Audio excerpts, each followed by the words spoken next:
มิตรภาพกันร่วมมือลาวเวียดนามหอมหวนดังดอกบัวหลวงและดวงจำปาที่เบ่งบาน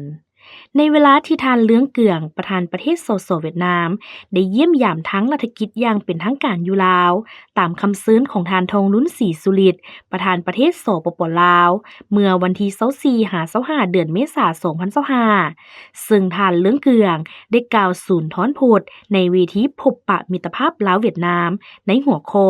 สองชาติลาวเวียดได้ฝังความหักในใจหุงหาทั้งแม่คงบ่ลึกปุ่นปานใดที่ได้จัดขึ้นอยู่นครหลวงเวียงจันทน์ว่าในระยะเดือนเมษาหาเดือนพฤษภา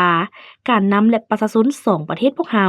ได้พร้อมกันเบิกบานมวลซืนในบรรยากาศแห่งการเฉลิมฉลองไสสนะอันสง่าราศีของแต่ละประเทศและไสสนะการร่วมกันของประชาชนสองชาติลาวเวียดนาม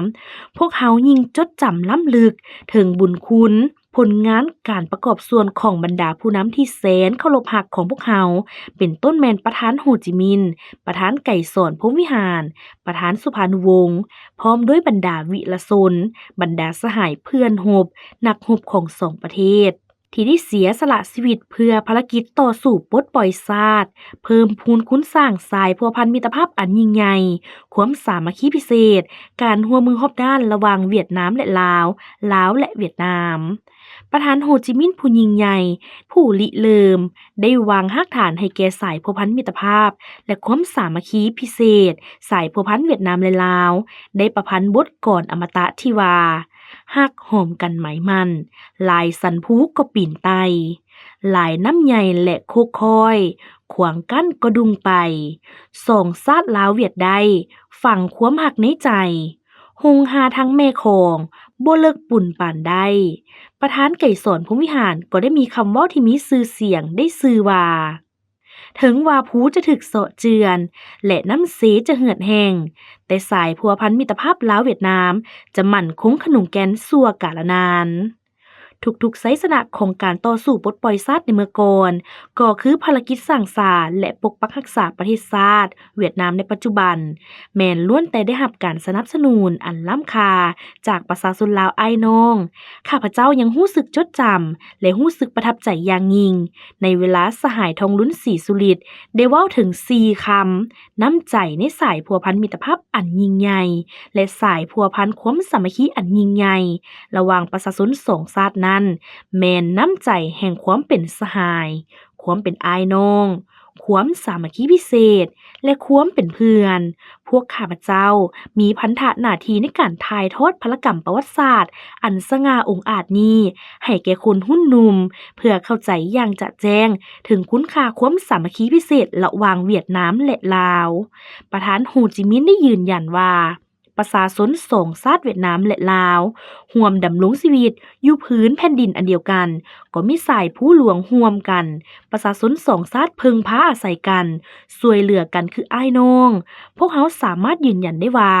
ความสามัคคีพิเศษซื่อสัตย์บริสุทธิ์และมั่นคงขนงแก่นเวียดนามและลาวได้กลายเป็นสัญลักษณ์แห่งมิตรภาพอันสูงส่งและบริสุทธิ์ผุดพองเป็นทรัพย์สมบัติอันล้ำค่าเป็นกำลังแห่งอันมหาศาลที่ช่วยให้พวกเขาผ่านพาทุกความยุ่งยากและสิ่งท้าทายเอาชนะทุกศัตรูและสร้างประเทศชาติให้เจริญรุ่งเรืองและสวยงามนั่นแม่นจิตใจร่วมสุขร่วมทุกข์เอื้อเฟื้อเผื่อแผ่ภาครัฐและประชาชนเวียดนามได้กำหนดทัศนะอย่างจะแจ้งว่าบ่ว่าสิ่งใดที่เวียดนามมีพวกเฮายินดีแบ่งกับสหายลาวด้วยคำขวัญประจำใจที่ว่าข้าวเม็ดฮักพักเส้นหนึ่งก็บิแบ่งปันกันกินสหายเลขาธิการใหญ่ตัวเริ่มได้กล่าวว่าถ้าเวียดนามมีทะเลแม่นลาวก็มีทะเลโครงการทางเรือวุงอ่างเป็นสัญลักษณ์แห่งความสามัคคีบิแบ่งประกอบส่วนให้ความมุ่งหวังในการให้ลาวมีทางออกสู่ทะเล